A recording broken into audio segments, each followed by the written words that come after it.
విజయవాడలోని సామాజిక న్యాయ మహాశిల్పాన్ని కక్షపూరితంగా నామఫలకంలోని అక్షరాల తొలగింపును ఖండిస్తూ దోర్నాల మండల వైసీపీ ఆధ్వర్యంలో సోమవారం స్థానిక అంబేద్కర్ విగ్రహానికి పూలమాల వేసి జై భీమ్ అంటూ నినాదాలు చేస్తూ కొవ్వొత్తులతో నిరసన తెలిపారు. నామఫలకంలో పేర్లను తొలగించిన వారిపై కఠిన చర్యలు తీసుకోవాలని డిమాండ్ చేశారు.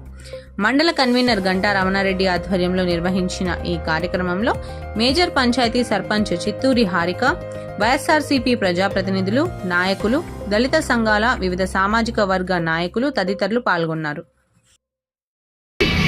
మరి గత దినం జరిగినటువంటి విజయవాడ జరిగినటువంటి సిచ్యువేషన్ బట్టి నిరసన చేస్తున్నాము. ఎందుకంటే మన రాష్ట్రంలో మొట్టమొదటిసారిగా వైఎస్ అంబేద్కర్ గారి విగ్రహాన్ని అది ఆవిష్కరించడం అనేది చాలా గొప్ప విశేషం.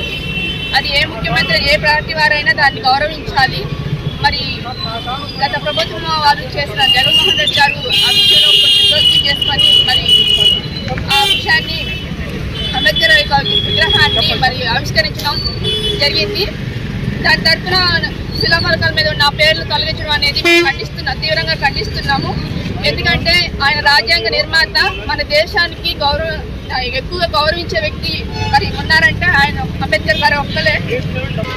గత 2-3 రోజుల కిందట విజయవాడలో జరిగినటువంటి అంబేద్కర్ సామాజిక శిల్పం పైన కొందరు గుర్తు తెలియనటువంటి వ్యక్తులు దాడి చేయడం, రాష్ట్రంలో ఉన్నటువంటి ఎస్సీ, ఎస్టీ, బీసీ, ముస్లిం మైనార్టీలను వారి ఆత్మగౌరవాన్ని దెబ్బతీసే విధంగా వారు ప్రవర్తించడం కూడా దళితుల యొక్క మనోభావాలు దెబ్బతిన్నాయి.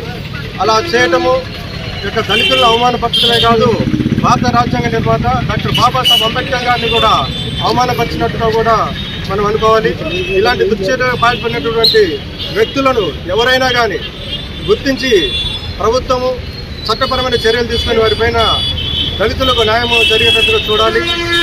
ఎందుకంటే డాక్టర్ బాబాసాహెబ్ అంబేద్కర్ గారు ఒక ఎస్సీ, ఎస్టీ, బీసీ, ముస్లిం మైనార్టీలకే ఒక నాయకుడు కాదు, భారతదేశము మరియు యావత్ ప్రపంచం కూడా ఒక మేధావిగా గుర్తించినటువంటి ఒక వ్యక్తి డాక్టర్ బాబాసాహెబ్ అంబేద్కర్ అని ఈ యొక్క ముఖంగా మీ అందరికీ తెలియజేస్తూ, ఆ యొక్క అంబేద్కర్ విగ్రహం పైన దాడి చేసినటువంటి ఆ యొక్క అక్షరాలు చెరిపేసినటువంటి వ్యక్తులను గుర్తించి చట్టపరమైన చర్యలు తీసుకొని ఈ యొక్క ఎస్సీ, ఎస్టీల, మైనార్టీల యొక్క ఆత్మగౌరవాన్ని కాపాడాలని ఈరోజు తెలియజేసుకుంటున్నాను.